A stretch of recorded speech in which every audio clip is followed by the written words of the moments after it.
Hey, it's my pleasure to introduce today's seminar speaker, Jiaxuan Li, to everyone. Jiaxuan is currently assistant professor at the University of Houston in Earth and Atmospheric Science. So he got his bachelor's in Peking University, his PhD in University of Houston, the same institute where he's working at, and he had his postdoc training at Caltech Seismo Lab. So Jiaxuan's recent focus is on using the new optic fiber technologies to understand the seismic activities and underground formation across different tectonic environments, from where the earthquake happens to volcanoes and glaciers.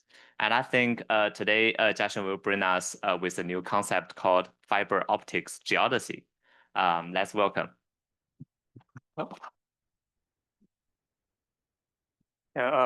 Thanks, Zhe, for the invitation and for the introduction. So as Zhe mentioned, today we'll talk about how we can use the fiber optic sensing technology to monitor the ground deformations. And on the first slide here, I'm showing you eruption in Iceland, southwest Iceland, like in January 14th last year. And you can see that this orange here, is actually the lava coming out of the fissures. And nearby, you can see this small town that is called the Grindavík. And actually, a few hours later, after this eruption started, the lava destroyed a few houses to the northern bound of Grindavík.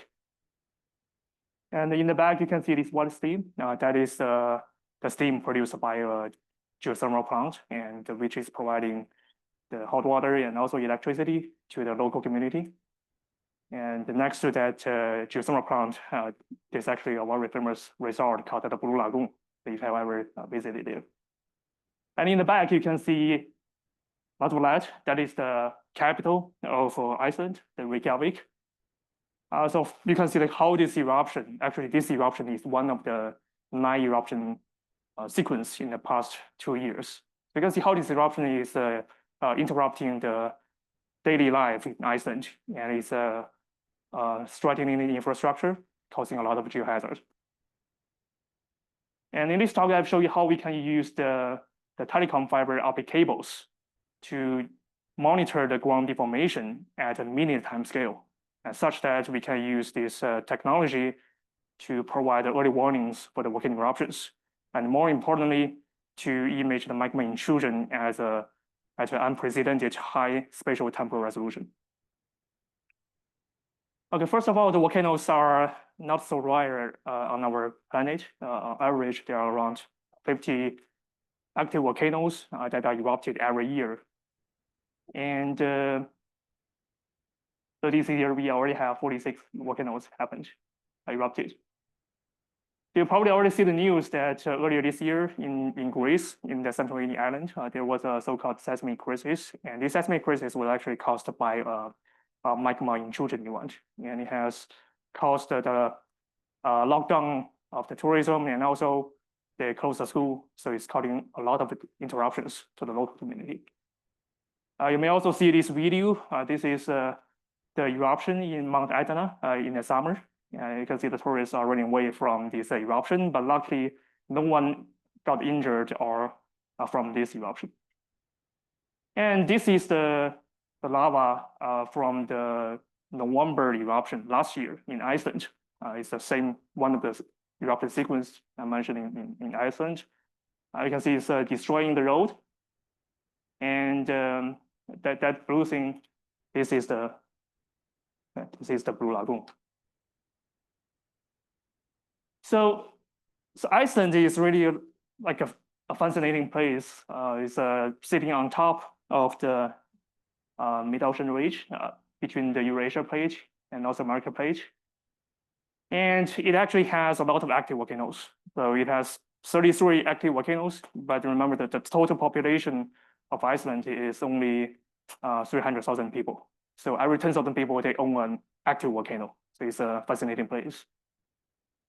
And this is the Reykjanes Peninsula, and they call it the backyard of the Iceland capital, the Reykjavik. And on this peninsula, it has 5 volcanic systems, and 4 out of these 5 volcanic systems, they are have shown some sign of magma movement since 2020. The only one that doesn't have any activity is the one to the most east part. You probably know that back in 2021 to 2023, they have the so-called far dust field eruptions, where there was 3 eruption period. And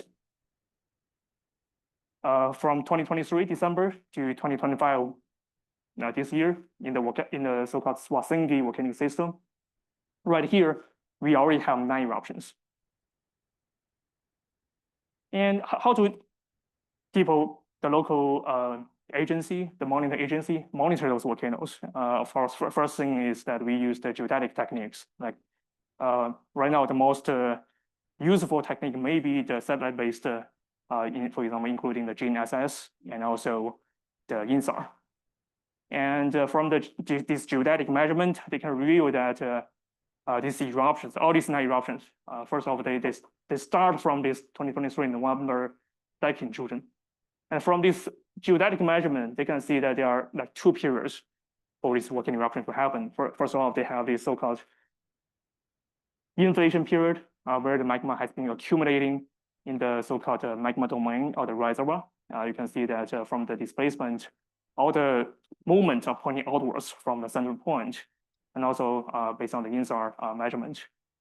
So this inflation period can last for a few months, or maybe up to years. But following this inflation period, there's also a so-called deflation period. So basically, the magma has been quickly moving from this reservoir into this vertical, like fault-like structure. We call it a dike. So when the magma is intruding the dike, this vertical rectangular patch is opening this dike. So that from the surface measurement, like the GNSS, you can see the displacement. They're basically pointing away from the dike and perpendicular to the dike. You can also see this from the inside.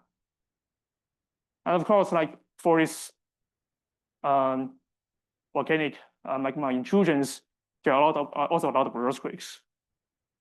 Especially, you can see the earthquake activity actually started from the late October.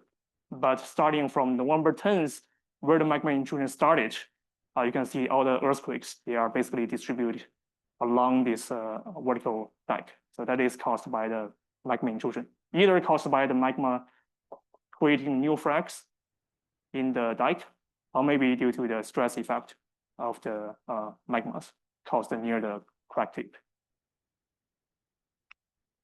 So and after this November 10th magma intrusion, so this is really a huge event. Okay, here I'm showing you the magma volume inferred from the GNSS and INSAR during our recording period, actually. So starting from October 2023 to roughly around October 2024, last year. So you can see that for the November dike event, there is a huge drop in the magma volume. So it has been estimated to have around 130 million cubic meters of materials injecting into the dike. And the following this kind of like inflation and deflation period has been continuing. And you can see that there has been magma accumulating in the reservoir. And then during the first eruption, you have this drop in the magma volume. And in total, during our recording period, we recorded 6 eruptions. Okay. But besides this large drop, there's also a small drop, which basically means a smaller amount of magma has been injecting from the magma reservoir to the dike. And this magma intrusion didn't result in an eruption. So we call it an arrested intrusion. So from this plot, you can see that this INSAR and GNSS are really powerful tools for this long-term monitoring. However, for this eruption period, where the intrusion has been going on only for a few hours, a majority of events in a few hours, they actually face some significant challenges on the temporal resolution. Because, for example, for the GNSS, you probably need 8-hour daily average to achieve this millimeter level resolution. So even though they are great for this long-term monitoring, they are not that powerful at such a short time period timescale monitoring. And of course, like the local agency, basically the Icelandic Meteorological Office, the IMO, they also rely on earthquakes to perform some early warnings for the eruptions. But they also have their own problems. For example, when you have eruptions, you don't necessarily have a lot of earthquakes. And when you have a lot of earthquakes, you don't necessarily result in an eruption. So there are both these false negative and false positives. And remember, there's also a geothermal plant, and they have some boreholes, and they have a pressure sensor inside. This thing is super sensitive. So every time when the magma intrusion started, you actually can see some significant higher perturbation in pressure. But this thing is too sensitive. So even you have some pressure change due to, for example, the gas bubbles, you can also trigger a large amplitude. So if you rely on this to perform, for example, the early warning for the eruptions, there will be too many false positives.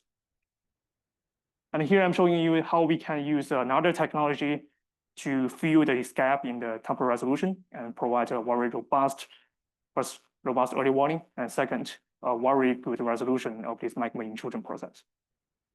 I think a lot of you have heard of this technology, so I'll just give you like a brief refresh on how this thing works.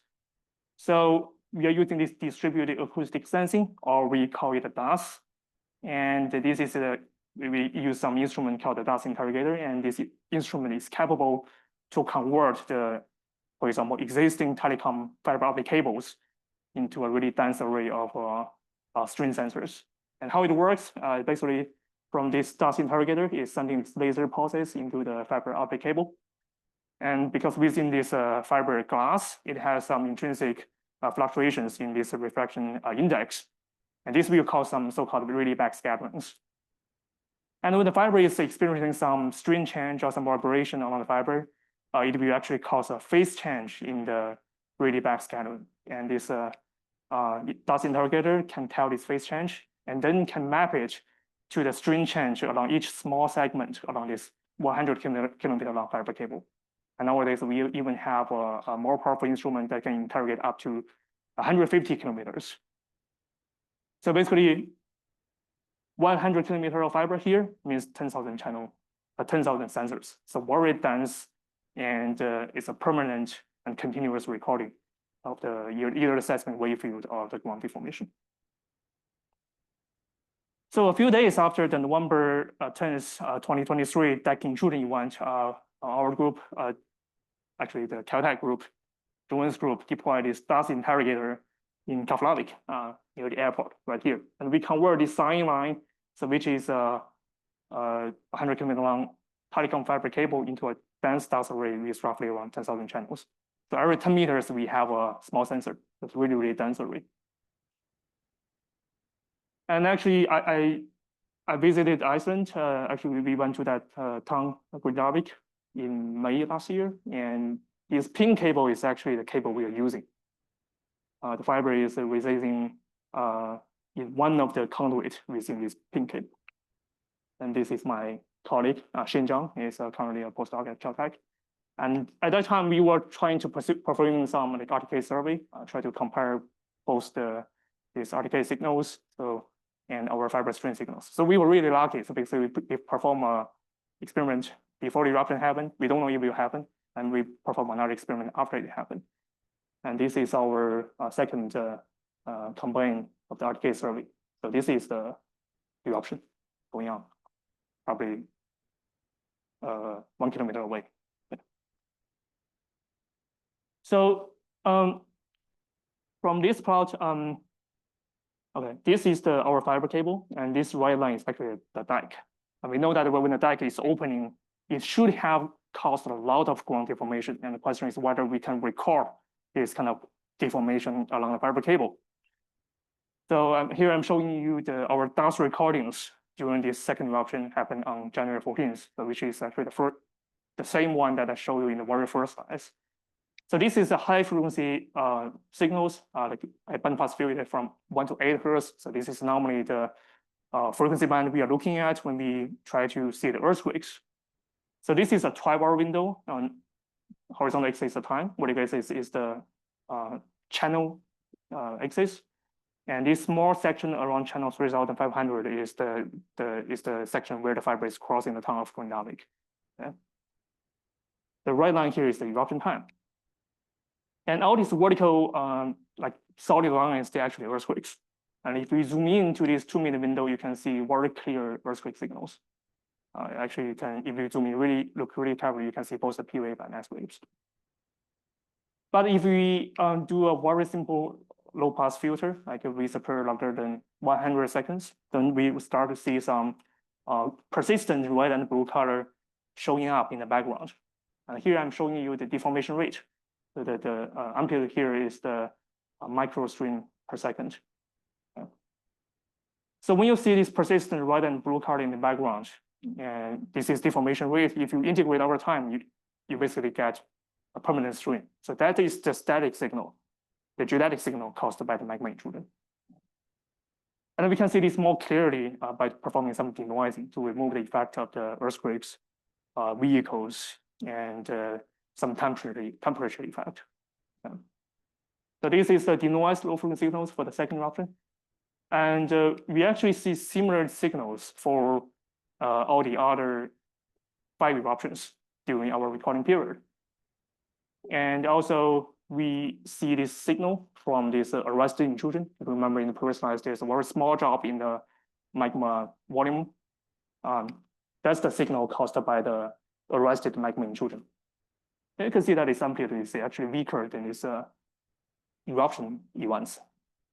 But you can also notice that there are 2 other small events. So they actually were not detected by the local agency, neither by the GNS as the INSAR. The reason for that is the signals, the displacement produced by these 2 small events are too subtle to be detected by them.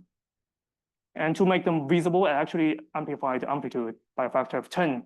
And you can see that there's a very clear response right here. So those are the signals caused by the magma intrusion for these 2 small events. And you can see a very noisy signal here. So this is the point where the fiber was melted by the lava during this May 29th event. And of course, we can see the signals more clearly by performing some denoising, especially for these 2 small events. So based on this,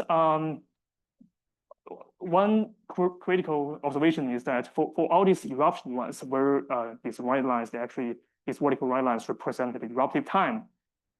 For all these eruptive events, we see this deformation rate signal before the eruption happened. So which means that we can actually use it to perform early warning. And another observation is that for actually all of these either eruptive or arrested intrusions, for this small section of channel, they all show very similar patterns within this very small channel range. They have a positive deformation rate here and a negative deformation rate at the top. And the reason for this is actually caused by the fact that the magma is always injecting into the tank from the same conduit. And I will show that point more clearly based on some geodetic inversions. But for these observations, it means that we can actually perform some early warning. So the first approach we take is very simple. So we basically average the strain rate signals in that small chunk of channels.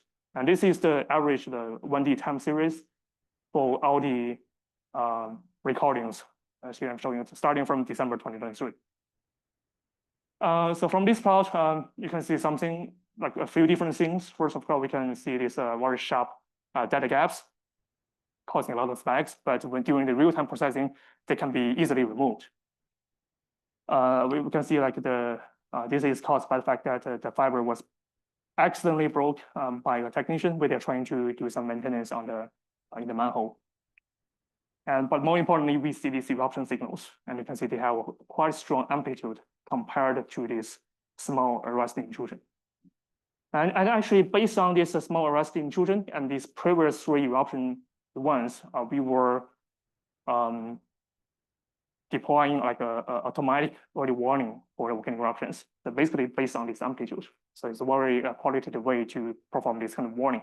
So basically, if the amplitude is larger than this small arresting intrusion, we will issue a warning to the IMO. Okay, this is for the first half of the year. and this is the signal caused by the lava. So basically that noise. This is the second half of the year. This is the eruption happened on August 29th.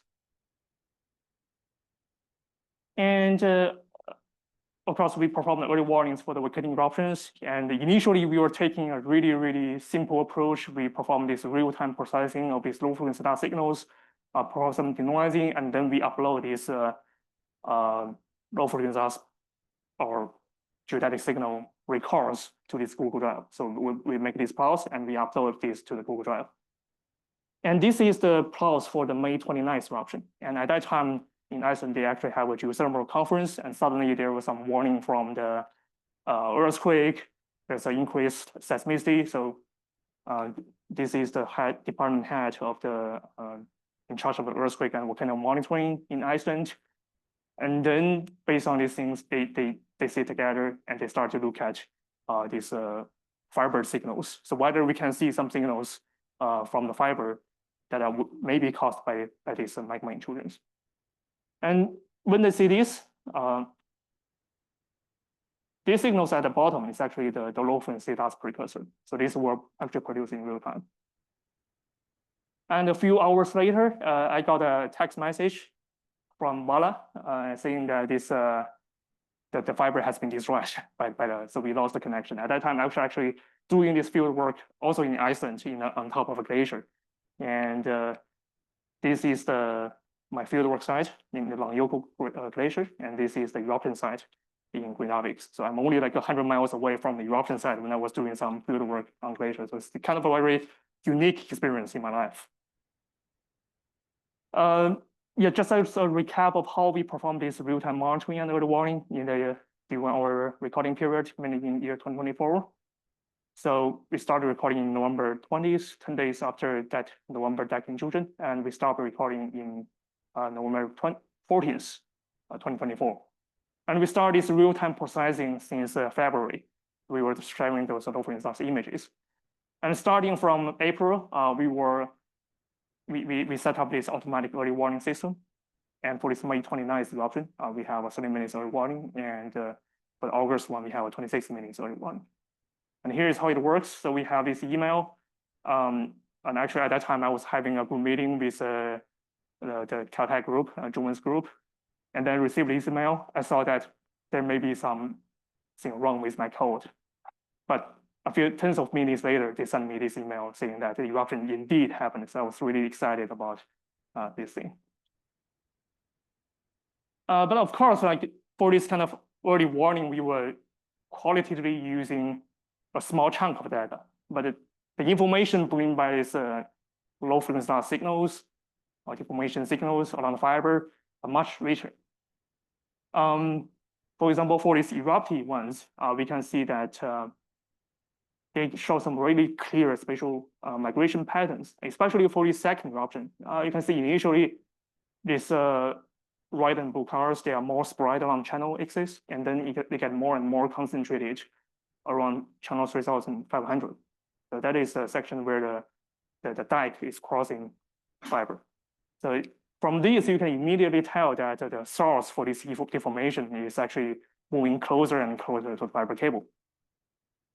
But to see this more clearly, quantitatively, we perform some geodetic inversion using only the fiber-optic strain signals.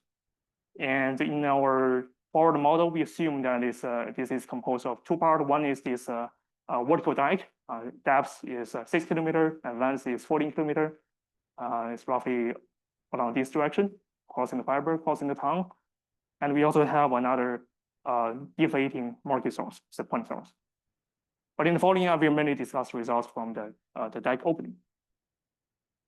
So here is our geodetic inversion. So basically, we were integrating the previous deformation rate signal into these strain signals. This red and blue color is these positive and negative strain signals along the fiber cable. Very interesting thing is that you can, when the fiber suddenly changes its orientation, you can see a sharp change in these strain signals. So this is caused by the fact that basically the strain tensor projected onto different directions. So even though our fiber cable is a single component, by having these different orientations, you basically have these two component horizontal strain sensing.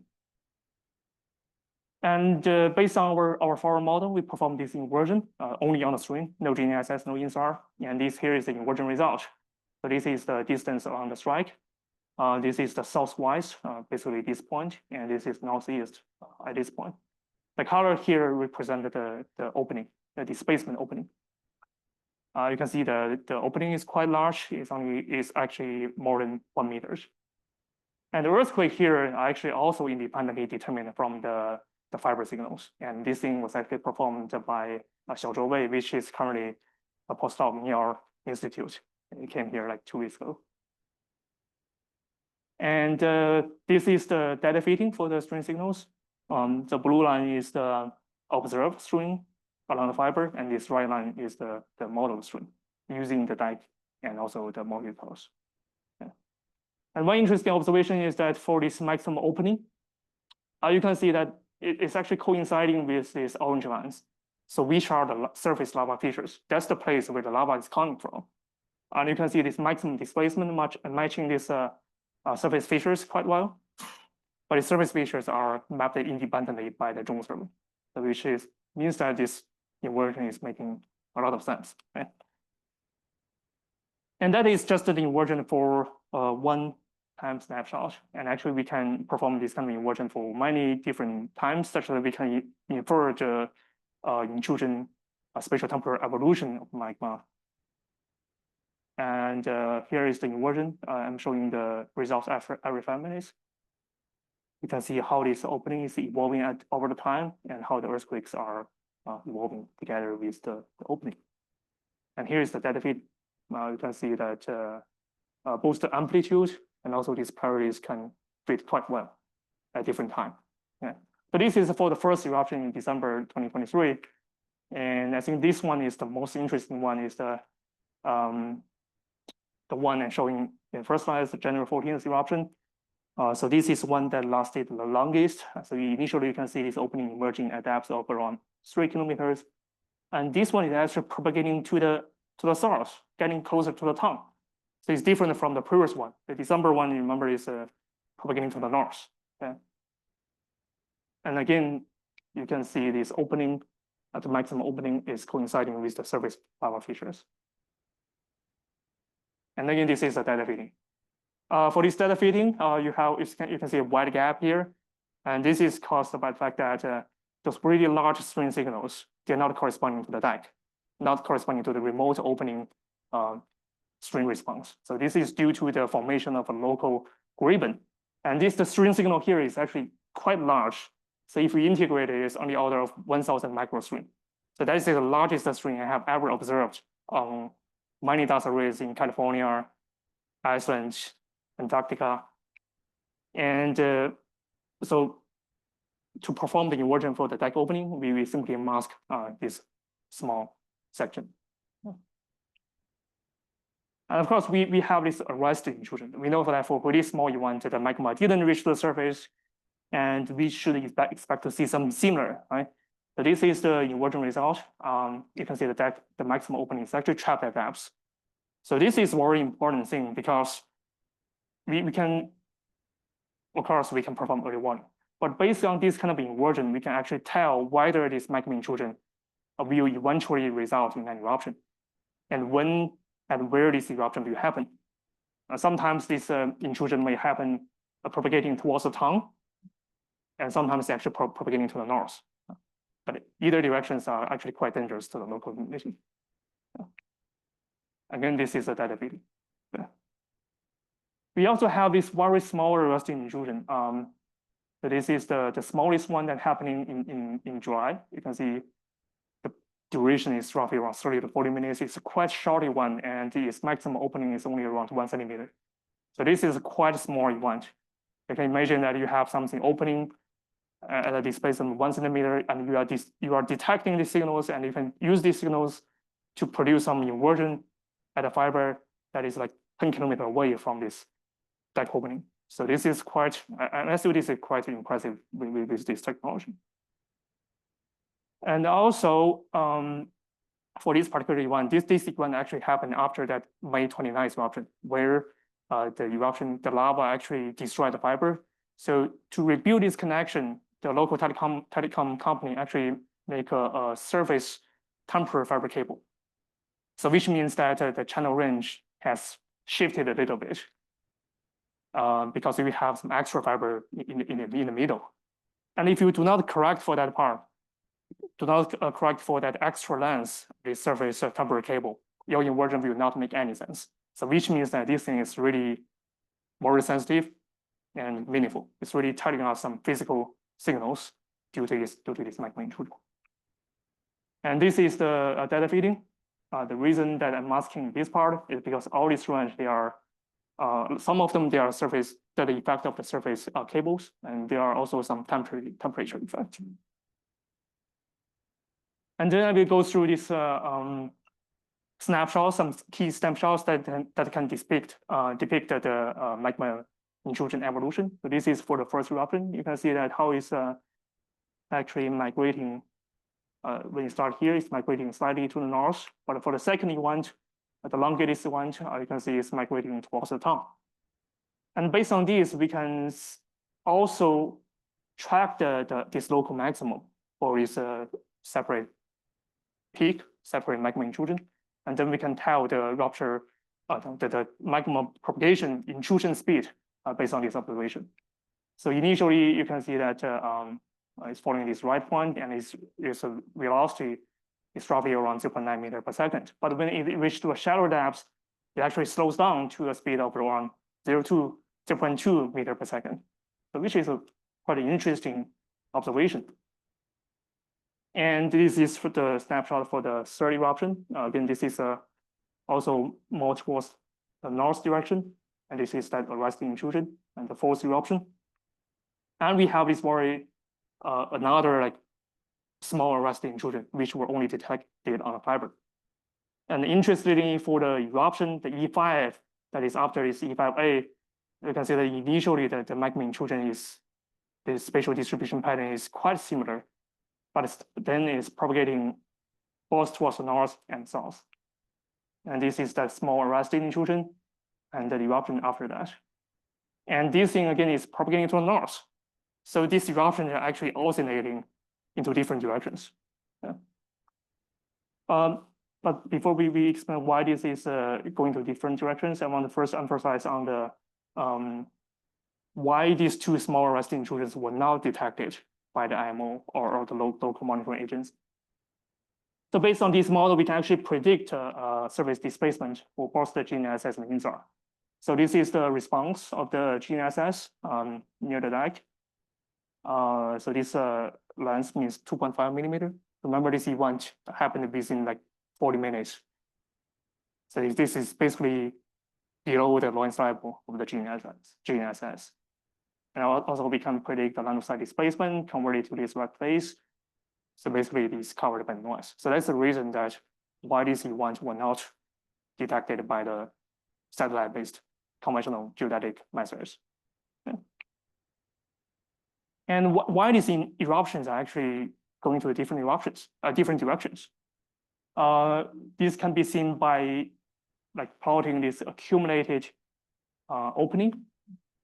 And on the right side is the accumulated stress due to the past events. Okay.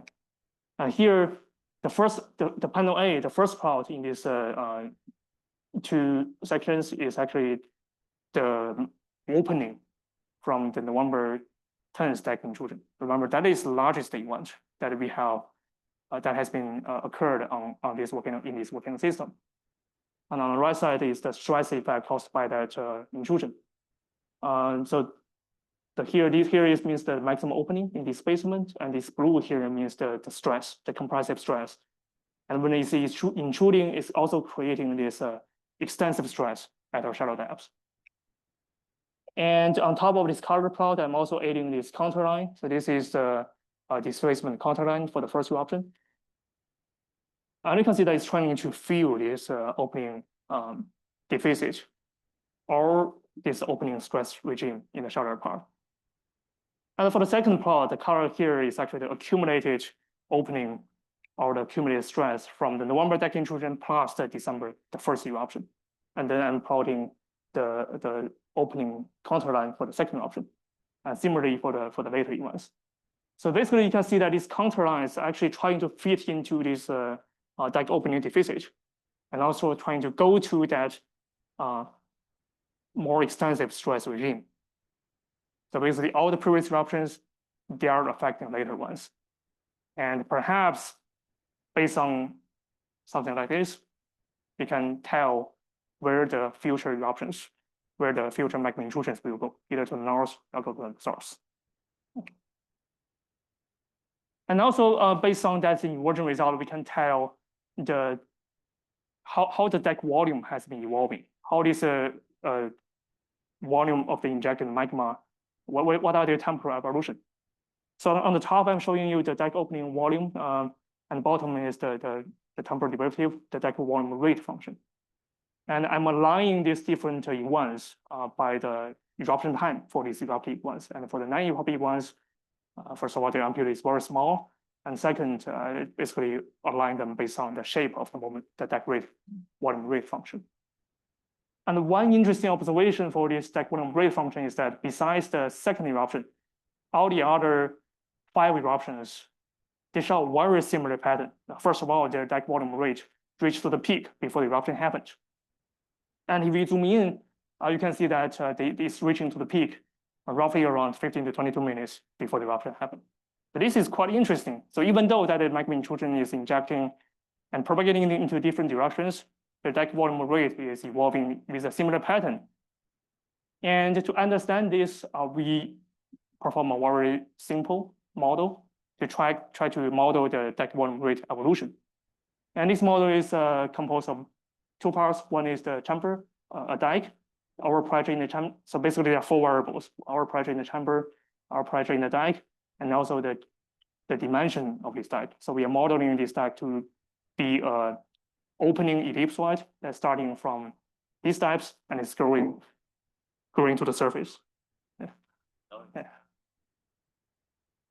And these are the dimensionless equations. I'm not going to the details, but basically the evolution of this magma intrusion for this system is controlled by these 3 dimensionless parameters. So basically we can search for these parameters and see which one actually fit the dike volume rate function we observed. We perform a research. So this is 3 slices for this 3D space. The color here represents the mid-speed. So when you see the blue color, that means a good mid-speed. Actually, you can see some like trade-offs. So basically different set of parameters. When dream case is like for this orange line, orange point, and this blue point, they're producing this orange dashed curve and this blue solid curve. So these are the synthetic dike volume rate functions from this magma intrusion. So which are fitting this observed one, this black line. So which is the average dike volume rate function from all the 5 eruptions that have shown similar patterns. It's fitting quite well. And based on this 2 sets of dimensionless parameters, we can actually infer some of the properties of this magma system. So basically, we can tell the initial pressure within the chamber, but of course, this is a function of the viscosity of the magma. You can also tell some stress status of this system. So this epsilon here means that when it's larger than 1, means it has a local positive stress gradient. And the fact that it's a 1.1 means that the stress gradient is 10% of that is isostatic stress. We can also try to estimate the volume of the chamber, but it has a large variation, so it's dependent on the effective compressibility of the magma chamber. Okay, so going back to this map of these 4 active volcanic systems in the Reykjanes Peninsula. So what happened in history is it has been inferred that this eruption, all these volcanic systems will go into like 100-year or maybe 200-year eruptive period every 700 to 800 years. And the last eruption sequence actually appeared roughly end in the 13th century. And right now we already see 3 eruptions in the Frogger dust field and another 9 eruptions in the Swazingi. So we probably see us at the beginning of another 100-year or maybe 200-year eruption period. And I think this time we should be more prepared. And actually, after we take off our instrument in November 2024, IMO, they deployed their own interrogator, which is ASN LFDAS, that is capable to interrogate 2 fiber cables, multiple fiber cables, actually. And for this new deployment, it's actually, of course, first interrogating the same fiber as in year 2024. And besides, we have another DAS array to the north. This is a 50-kilometer long fiber cable. And we deploy a similar like early warning workflow also together with the real-time dike intrusion inversion. But for this year 2025, we already have 2 eruptions happen. And the first one is this April 1st eruption. Of course, we have an early warning. And here is what the real-time monitoring system look like. And here's the website. Yeah. But when you try to enter this website, you need to remember to remove the S. Somehow they only accept the HTTP, not HTTPS. And this is the recording for this April 1st eruption on both of the system. You can see how the magma is migrating all the time. And this is another eruption happened on July 16th. And we performed some joint inversion for both the north fiber and south fiber. So here's an example for the July eruption. You can see that it's quite interesting that all these 2 eruptions are actually propagating to the north instead of going to the south. Possibly due to the fact that all the previous eruptions are creating that more compressive regime in the shallower part. So the later ones will try to flow into to try to find an easier pathway to the north. And here is the data feeding. Okay, so implications. So here I want to promote this idea of the fiber optic geodesy. I think you probably have already heard of the concept of fiber optic seismology. On this plot here, I'm showing you the temporal resolution, spatial resolution. Of course, we have these seismometers. Seismologists are using them to detect the seismic waves. On the period, we can even detect the tides. And also for the geodetic signals, the 2 most powerful tools are the GNSS and INSAR. But there's some gap in the middle, right? What can we do with these minutes to hours deformation signals? So we know DAS can have a very good seismic response. So and here in this talk, I show you that we can also use this technology by taking one of the low frequency components of the DAS recordings to monitor the geodetic deformation on the ground. Okay. So what about to go to longer period? Right? Can we do something similar to GNSS INSAR? There are some like challenges right now because for the low frequency component of the DAS recordings, it's actually the noise level is going roughly 1 RF. So when you have very low frequencies, you have very high noise levels, and this can be caused by either the laser drift or some processing. But I have heard that there are some groups working to lower this 1 RF noise, or maybe pushing this corner, this 1 RF noise to even lower frequencies. So perhaps we can see ourselves, we can use these DAS to perform even longer timescale geodetic modeling. Okay, here's the conclusions. So fiber optic geodesy, which can be achieved through the low frequency DAS. And of course, we have a higher spatial resolution compared to this point measurement. And compared to the GNSS and INSAR, first, it has a higher temporal resolution. And second, it has a relatively lower noise levels because it's really performing this in situ measurement. And we can use this monitoring to perform early warning for the eruptions. We can do the real-time imaging of the magma intrusions. And of course, this is really providing some new observations at these shorter timescales for these magma intrusions. And here is the paper that we published earlier this year in April. Okay, so what's next? So here I'm showing you the fiber network, the backbone fiber network globally. So blue ones are the terrestrial fibers and green ones are the subsea fibers. And of course, like in year 2024-5, we are collaborating with the IMO to use this 150 kilometer fiber cable to perform the early warning and imaging for their volcanic eruptions. We are also collaborating with the NGV to use a subsea cable near the Aeolian Islands to monitor volcanoes.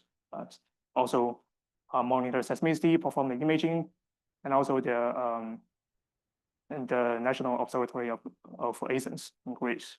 I remember that I mentioned that seismic crisis in Santorini, and we can potentially convert this cable to perform the geodetic monitoring and also the seismic monitoring for the volcano magma activities. And potentially we can use some new technologies to convert transoceanic cable into a really dense dust array to monitor some really historical, really deadly volcano, for example, in Indonesia. Okay, that's all my talk, and I want to thank our amazing team from Caltech and mainly Caltech, and also the Icelandic University, Reykjavik University, and also our collaborators from the IMO and the local, especially the local telecom fiber optic company. So without their support, if they don't give us the access, nothing within this work will be possible. Of course, like Adri has, so this is my colleague back in Caltech. Adri, he's now moving to Stanford, and this is Xiaozhe. He's sitting right there.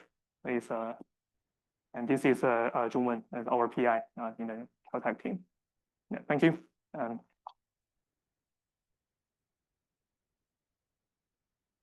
Thank you, Jackson. Great talk. So let's first invite questions from Peter.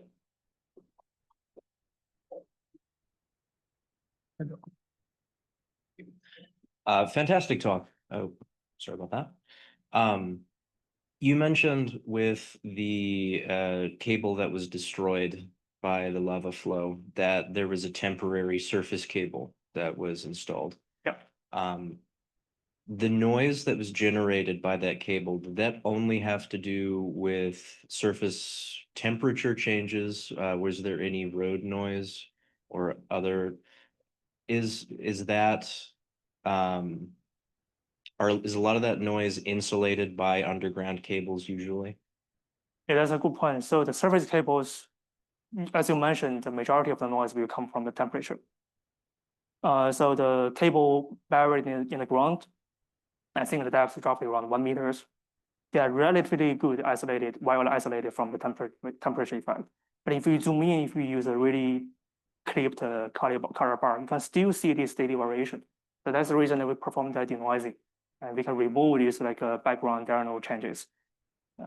And also in that fiber, in that temporary fiber, you can also see some like mechanical signals, possibly due to some wind, there was some winter storm, some people walking around, driving cars, something like that. Yeah. Follow-up question. I'm so sorry. Follow-up question then, because the cable is so long, is there any potential issue with variation in noise across the entire length of the cable? And are there any systems in place to accurately remove noise across the entire system? Yeah, that's also a good point.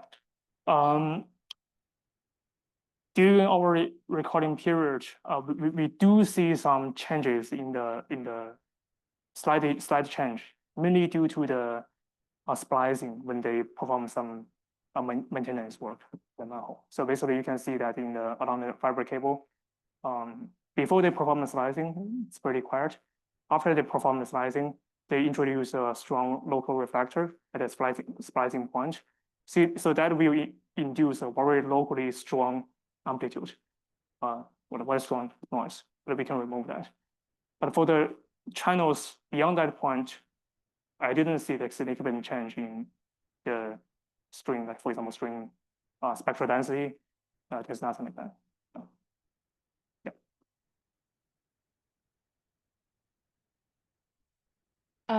Great talk. It's really interesting. I guess I was kind of struck by, I think it was on page or slide 29. And it was eruption 2. Different peak.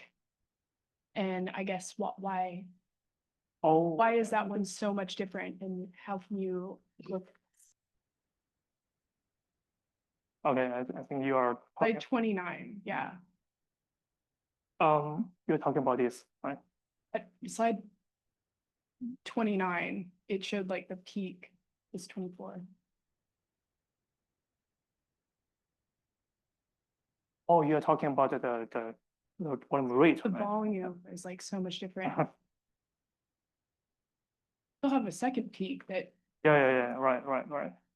We don't have a clear answer for this yet. One guess maybe that you remember that on that dike opening plot, there was another opening at depths. One guess is that there may be another supplying of magma on the other point. And also, this eruption lasted the longest. So maybe during the intrusion process, there's some dissolved gas or fluids from the magma that is causing some change in the pressure. But we don't have a really clear answer for this. But it is indeed a very special event. Longest propagating with the longest distance. Yeah, but it's a very good point, very good observation.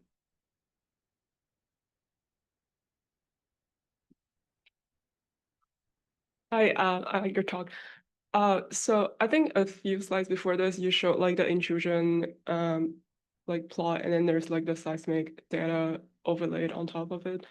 Yeah, why is it that on the first plot, the seismic swarm is like not directly underneath, but like all the other plot, it seems like that's the case? That's another great point. We also have a lot of discussion actually with Jiaxuan. There are two possibilities, or maybe three possibilities. The first possibility is that my geodetic inversion has some limitation on the northern section, because when we perform some resolution test due to our coverage, we are mostly sensitive to the fiber to the section in the northern part of the neck. But perhaps there may be some opening right here, but we were not able to resolve that. And second is that there may be something wrong with the seismicity. But I cannot tell, like, and third thing maybe more interesting is there may be really some interesting mechanism that is causing this gap, but still I don't have a clear answer for this yet. Yeah.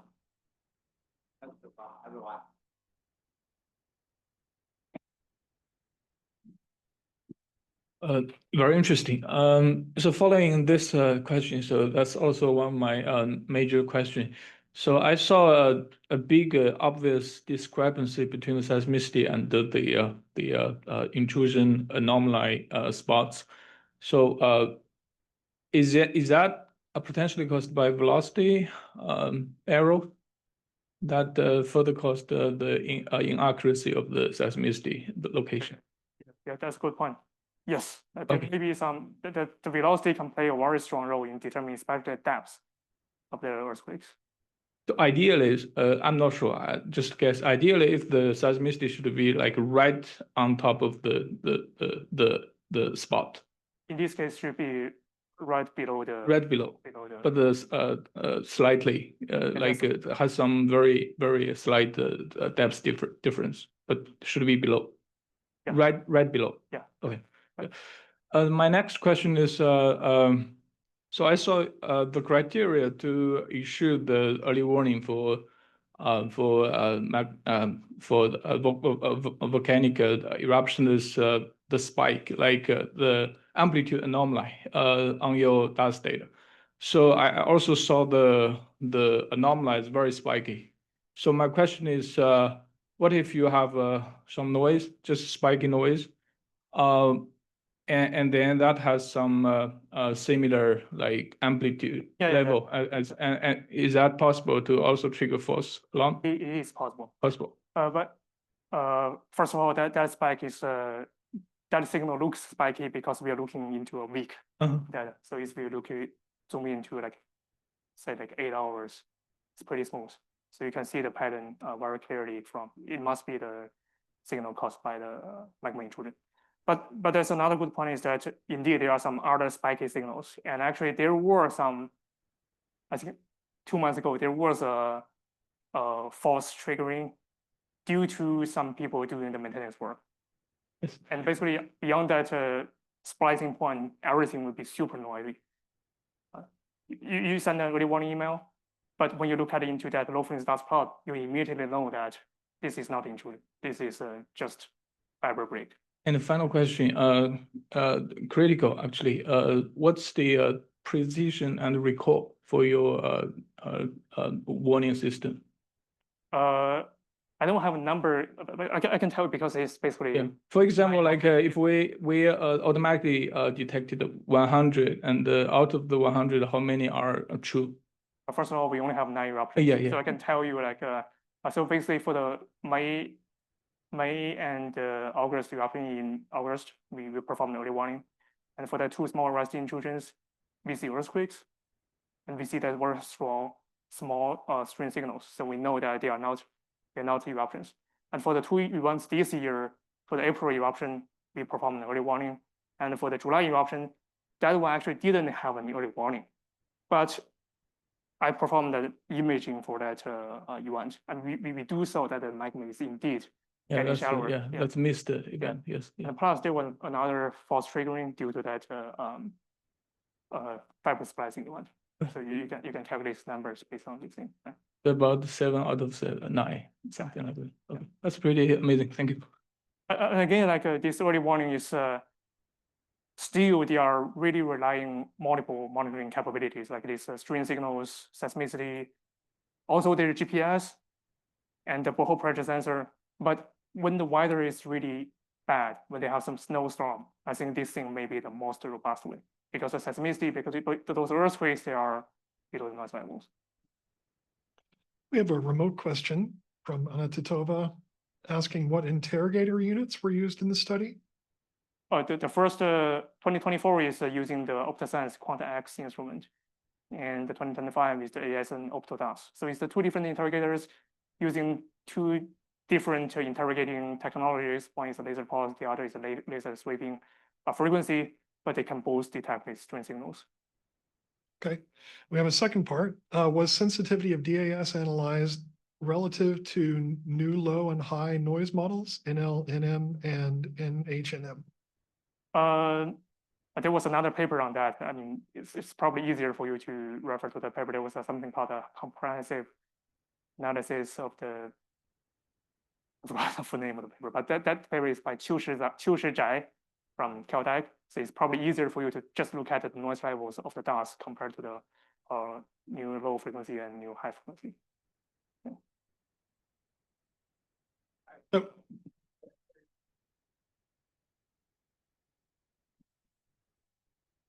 I think that cycle is driven by hydraulic pressure from the magma chamber below. So, oh yeah, sorry. I assume that the dike opening is driven by hydraulic pressure from the magma chamber below. And I was just wondering, is there just simply a lack of depth resolution, or is there something completely different going on because you don't show any displacement at larger depth? Okay, let me show you the first slides. So the chamber is actually not directly below the dike. Actually, in the very beginning.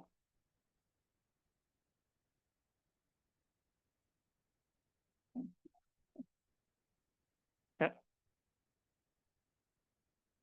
This is not a very good illustration yet either. But anyway, the chamber is roughly right here, and this is our dike. And they argue that from this paper, they argue that there's conduit connecting the reservoir to the dike, and the connecting depth is roughly around 3 to 4 kilometers. All right, thank you.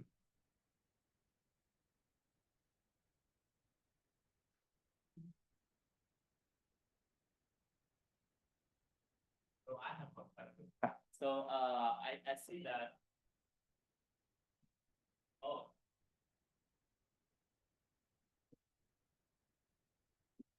Yeah, I see that it seems that the reason why you got this dike intrusion well determined, especially the location, is that the intrusion goes across the dust cables, right? Not necessarily. Not necessarily. Yeah. Okay. So I'm wondering, I mean, like it's very sensitive to the location of the intrusion, but how sensitive it is to the directivity of the intrusion, whether it's to the north or it's to the south, and also other scenarios that if the intrusion pathway is not directly close to the dust cable because it's, you know, its configuration is not always guaranteed, is this going to be influenced? For this new setup, I think we will have a much better resolution. Yeah, Okay. but for the previous setup, indeed, we have a lower resolution to the north. Yeah, but it doesn't, we don't necessarily require the intrusion to happen right below the fiber. Okay. Even you have a remote one, like 20 kilometers away, you can still resolve that. Okay, okay. So how about the temporal resolution on the directivity? I think, is there a way for me to directly jump to the? Okay, I do have like a resolution like spec test plot, but you can see the resolution in different parts. Yeah, yeah. Okay, if there's no more questions, let's thank Stefan again.